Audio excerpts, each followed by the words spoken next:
ఓం నమో శ్రీ లక్ష్మీ వెంకటేశ్వరాయ శ్రీ మహాగణాధిపతయే నమః. కరారవిందేన పదారవిందం ముఖారవిందే వినివేశయంతం వటస్య పత్రస్య పుటేశయానం బాలం ముకుందం మనసా స్మరామి. మనకి ఆగస్టు నెల కృష్ణాష్టమి, మరి రాబోయే శ్రావణ మాసం కదండి. చేత ఆ కృష్ణుడు మమ్మల్ని రక్షించుగాక. ఈ ఆగస్టు నెలలో మన రాశులకి ఏ విధమైనటువంటి ఫలితాలు చెప్పబడ్డాయి?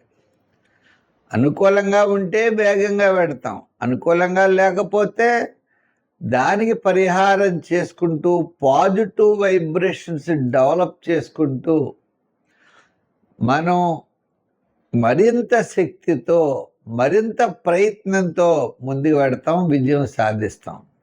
అంటే జ్యోతిష్యం ఎప్పుడు కూడా మనకి విజయం సాధించడానికి ఒక మార్గదర్శకగా ఉంటుంది. అంటే నువ్వు ఇలా పెడితే నీకు మంచి జరుగుతుంది, ఇలా వెళ్ళొద్దు అని నిషేధిస్తూ ఉంటుంది.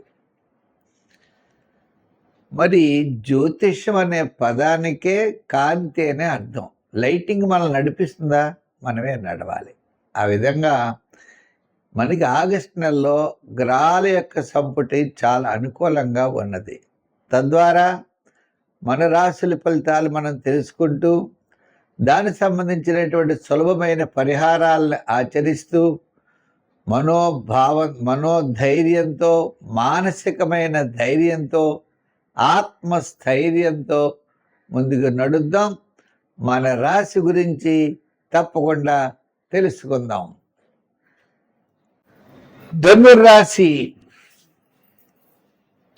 ధనుర్రాశి వారంటే మిశ్రమైనటువంటి ఫలితాలు కనపడుతున్నాయి.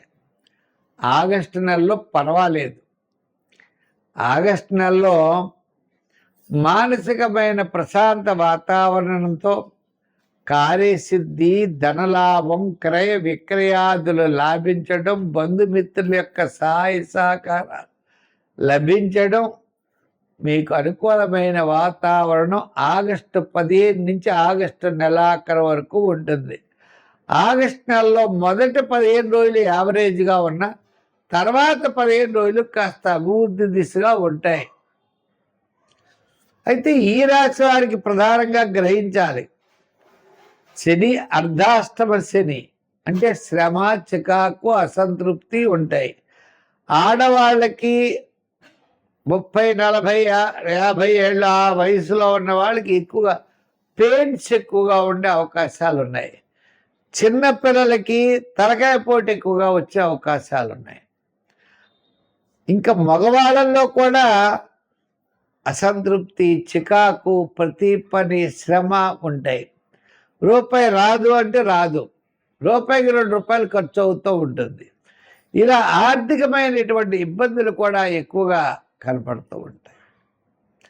అధికారులు మరి ఎంత బాగా చేసినా మనల్ని మెచ్చుకోరు.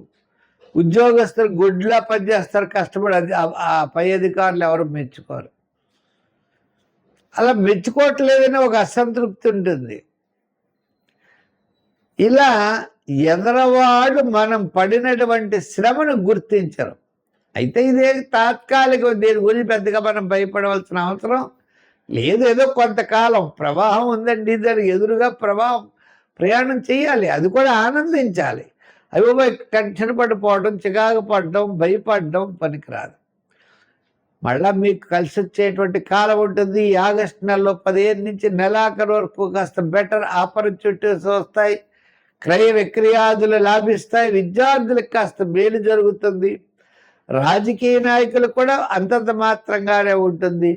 వృత్తుల వారికి ఆర్థిక పరమైన డెవలప్మెంట్స్ ఉంటాయి. వ్యాపారంలో కూడా చూస్తే కాస్త ఆర్థిక పరంగా ఫైనాన్సు, అలాగే జనరల్, కిరాణా, మెడికల్, చేతి వృత్తి పనివారు, కార్మికులకి, సంచార వ్యాపారస్తులకి కాస్త బెటర్ అవకాశాలు ఉండేటువంటి పరిస్థితులు ఉన్నాయి. అంచేత సంఖ్యల్లో మనం చూసినట్లయితే 3 రంగుల్లో మరి ఎరుపు ఆరాధనలో ఎక్కువగా శివారాధన చేయండి, శివాలయానికి వెళ్ళండి, నవగ్రహ ప్రదక్షిణ చేయండి. దానాల్లో శనగలు ప్రసాదం కింద చేసి పంచిపెట్టండి. అలాగే నానబెట్టిన శనగలు ఆవుకు పెట్టండి, విశేషమైన ఫలితాలు ఉంటాయి. అవకాశం ఉంటే శనివారం శనీశ్వరుడికి తైలాభిషేకం చేయడం కూడా చాలా మంచిది. పత్రస్య పుటేశయానం బలం ముకుందం మనసా స్మరామి. మనకి ఆగస్టు నెల కృష్ణాష్టమి, మరి రాబోయే శ్రావణ మాసం కదండి. చేత ఆ కృష్ణుడు మమ్మల్ని రక్షించుగాక. ఈ ఆగస్టు నెలలో మన రాశులకి ఏ విధమైనటువంటి ఫలితాలు చెప్పబడ్డాయి? అనుకూలంగా ఉంటే వేగంగా పెడతాం, అనుకూలంగా లేకపోతే దానికి పరిహారం చేసుకుంటూ పాజిటివ్ వైబ్రేషన్స్ డెవలప్ చేసుకుంటూ మనం మరింత శక్తితో మరింత ప్రయత్నంతో ముందుకు పెడతాం, విజయం సాధిస్తాం. అంటే జ్యోతిష్యం ఎప్పుడు కూడా మనకి విజయం సాధించడానికి ఒక మార్గదర్శికగా ఉంటుంది. నువ్వు ఇలా వెడితే నీకు మంచి జరుగుతుంది, ఇలా వెళ్ళొద్దు అని నిషేధిస్తూ ఉంటుంది. మరి జ్యోతిష్యం అనే పదానికే కాంతి అనే అర్థం. లైటింగ్ మనల్ని నడిపిస్తుందా? మనమే నడవాలి. ఆ విధంగా మనకి ఆగస్టు నెలలో గ్రహాల యొక్క సంపుటి చాలా అనుకూలంగా ఉన్నది. తద్వారా మన రాశుల ఫలితాలు మనం తెలుసుకుంటూ దానికి సంబంధించినటువంటి సులభమైన పరిహారాలను ఆచరిస్తూ మనోధైర్యంతో, మానసికమైన ధైర్యంతో, ఆత్మస్థైర్యంతో ముందుకు నడుద్దాం. మన రాశి గురించి తప్పకుండా తెలుసుకుందాం.